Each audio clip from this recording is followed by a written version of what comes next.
Ako nga po pala si Luis John P. Mangrobang at ang tatahil ko po ngayong araw is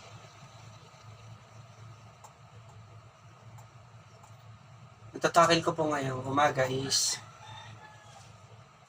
Acts chapter 3 verse 22, 7 essential restoration of all things. Heaven must receive until the time for restoring all the things about which God spoke by mouth of the holy prophets long ago. Heaven must receive him until the time comes for God to restore everything as he promised long ago to his holy prophets. Dapat tumatanggap ang langit hanggang sa panahon ng pagsasauli ng lahat ng bagay na tungkol sa sinabi ng Diyos sa pamamagitan ng bibig ng kanyang mga banal na propeta noong unang panahon. Dapat siyang tanggapin ng langit hanggang sa dumating ang panahon na isasauli ng Diyos ang lahat, gaya ng ipinangako niya noong unang panahon sa pamamagitan ng kanyang mga banal na propeta. Si Kristo ay dapat manatili sa langit hanggang sa panahon ng pagsasauli sa lahat ng bagay. Ang pagsasauli ng lahat ng bagay ay apokatasis sa Griego at nangangahulugang ang muling pagtatag ng lahat ng bagay mula sa isang estado ng pagkasira.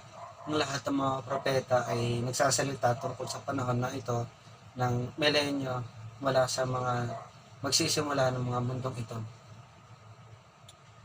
Ang dispensasyong ito ay kilala bilang ang panahon ng pagsasauli ng lahat ng bagay kapag ang mga tipan, pangako, kaalaman, doktrina, priesthood, at ang mga banal na kapangyarihan sa pamamahala na taglay ng mga sinaunang propeta at tagakita at itatag at muling itatag sa lupa para sa pakinabang ng sangkatauhan upang may sakatuparan ng mga layunin.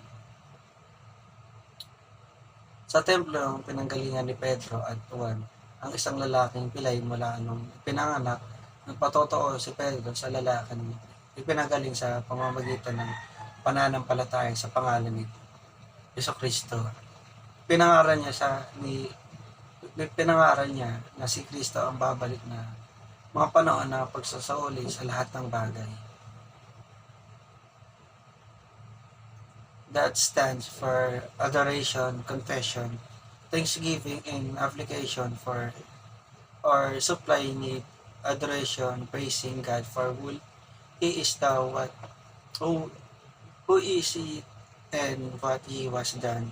Confession, saying sorry for the hurt we caused God and others.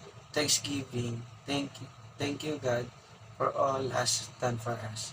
Yun lang po na may natutunan po tayo. Marami po salamat.